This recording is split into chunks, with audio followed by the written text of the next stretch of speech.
Superman 2025, le pari, quasi, gagnant de James Gunn pour relancer l'univers DC. Avec David Corenswet sous la cape et une ambition assumée de reboot lumineux, James Gunn livre un Superman audacieux, clivant, et presque réussi. Superman 2025, notre avis sur le reboot de James Gunn. Le Superman de James Gunn était attendu comme le Messie par les fans de DC, après une décennie d'univers partagé en demi-teinte et d'annonces contradictoires. Premier jalon officiel du DCU nouvelle formule, ce film sorti en salle cette semaine promettait de réconcilier les amateurs du Superman solaire des années 80 et ceux d'une relecture plus introspective du héros. Le résultat, un film audacieux, imparfait, mais clairement porteur d'espoir pour l'avenir de la franchise. Dans la peau du justicier kryptonien, David Corenswet fait souffler un vent de fraîcheur.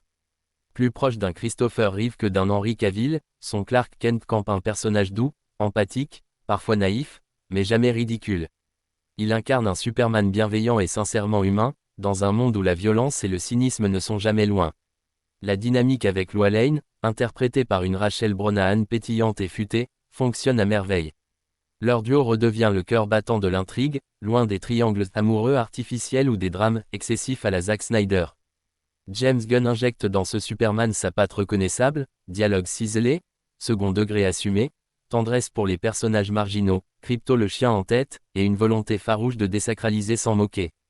L'équilibre est souvent bien tenu, sauf dans le dernier acte. Certains spectateurs ont trouvé que le film partait dans tous les sens sur la fin, trop de CGI, un méchant, Nicolas Hoult en Lex Luthor, un peu sous-exploité, et un climax visuellement chargé qui contraste avec le réalisme émotionnel du début.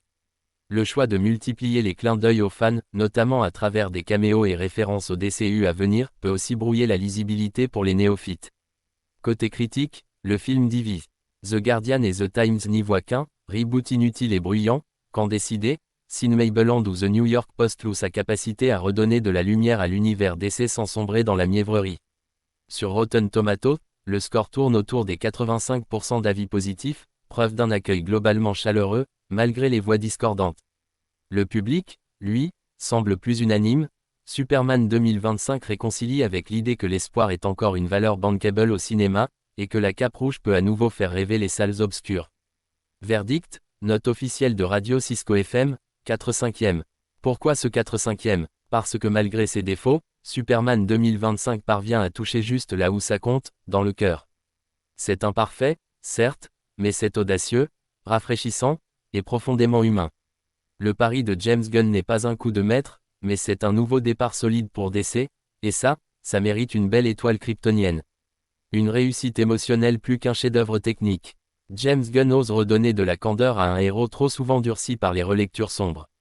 Malgré un final un peu foutraque, Superman 2025 donne envie de suivre la suite du DCU. Un film imparfait mais profondément sincère.